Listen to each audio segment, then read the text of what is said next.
welcome back to the channel where we'll be discussing whether or not Barcelona can actually win the UCL this season. Of course, now if you ask anybody that watches football and say, can their favorite team win the UCL? Of course, there's a chance that their favorite team can win it. Obviously, every team has a chance. But realistically, what are Barcelona's chances? What are some setbacks they have to overcome? And can they actually win it? So let's start with the team overall. Of course, the team this season, they bought Dani Olmo. The depth with the injuries that they have now, of course, Araujo, a couple of these players are still out until January. So the second half of the season, the whole team, bar Ter Stegen, who's now been replaced, of course, by Wojciech Szczesny, should be back in form and back healthy. But can they remain healthy for that second half of the season? Because we know when it comes to Barcelona, the injury problems just start spawning. Even if the team they all get healthy, everyone's happy now, the team's performing well, someone, somewhere, some way will find an injury that will devastate the team. And I think this is a big setback, of course, for Barcelona. They need to remain fit. And of course, with the amount of matches that are being played now, there's literally 2-week international breaks every single month. And this year, with the new UCL format, there really isn't any big break from December to February like they usually have. They're going to play UCL matches up until February, and there's no big breaks. So they have to remain fit. It's going to be difficult, and there's going to be a lot of rotation needed from Hansi Flick. But when it comes to Hansi Flick, the way Hansi Flick plays, obviously everybody knows, even Lamine Yamal said it, it's a more physically demanding style of play. They press highly for 90 minutes. It's very direct, very quick football. There's no horsing around, basically. They have to play high intensity for 90 minutes, and with the amount of matches being played, will the team burn out as the season goes on? Obviously, they've started very strong, but will the team burn out? I think Hansi Flick needs to get his rotation spot on here, because he cannot have the team burn out, especially if they're performing super well throughout the whole season, and then once March or April comes along, they have to just burn out and then not be able to compete.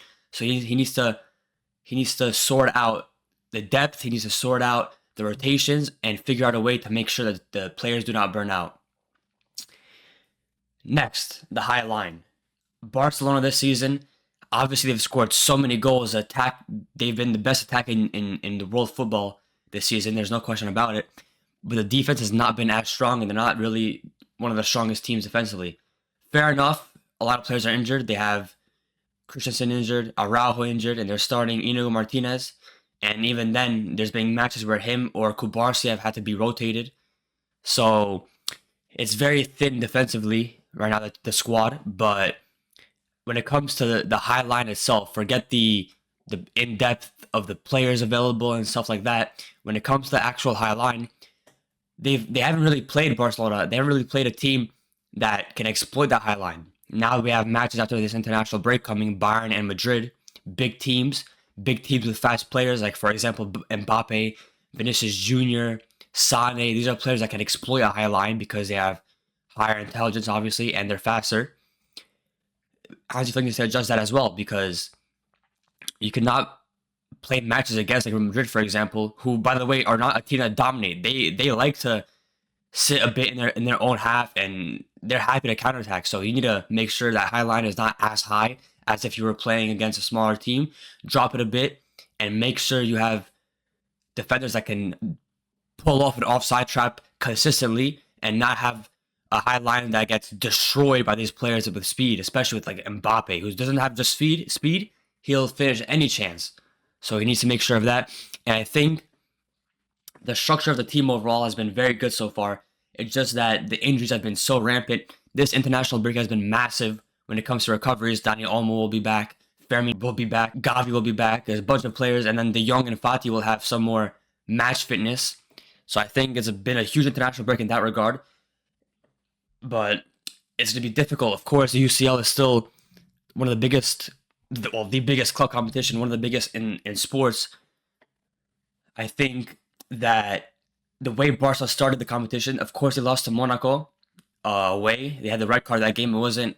That match itself didn't really display Barca's ability. It was just Ter Stegen made a mistake. The team had a red card from 10 minutes in, and then that was that. They had to defend the whole game. But the win at 5-0 against Young Boys at home. I think that was good for the team to get back on track.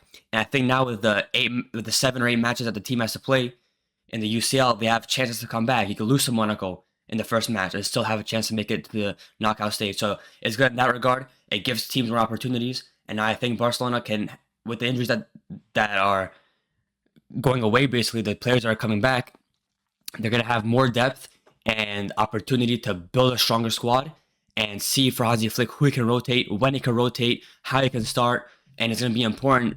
Squad management is gonna be super important because there's too many matches being played. I think UEFA and FIFA are absolutely destroying the sport, and I think they need to do away with this Nations League or these nonsense matches that really even players themselves don't want to play in. Obviously, Mbappe didn't go to the French national team camp this international break. I think that's another issue in and of itself, but it's very difficult to overcome, especially when you have the establishments of the sport doing this.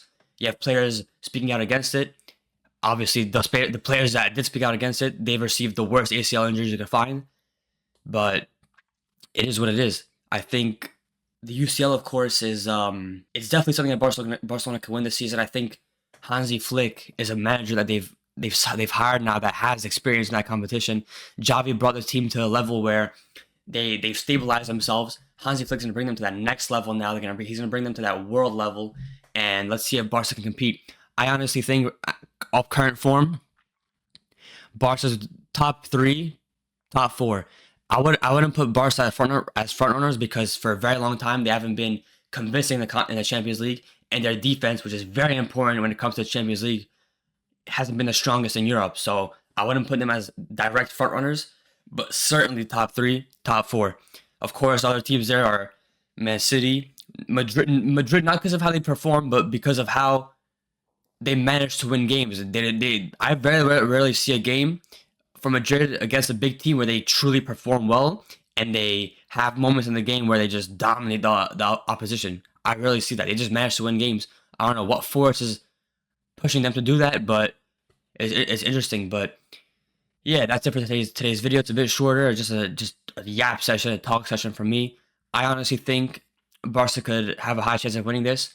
We had high hopes against PSG last season, but of course, that didn't go to plan with the red card early on, just like the Monaco game. But top 3, top 4, front runners, I think they have a chance. Let me know what you guys think. I'll check you in the next video.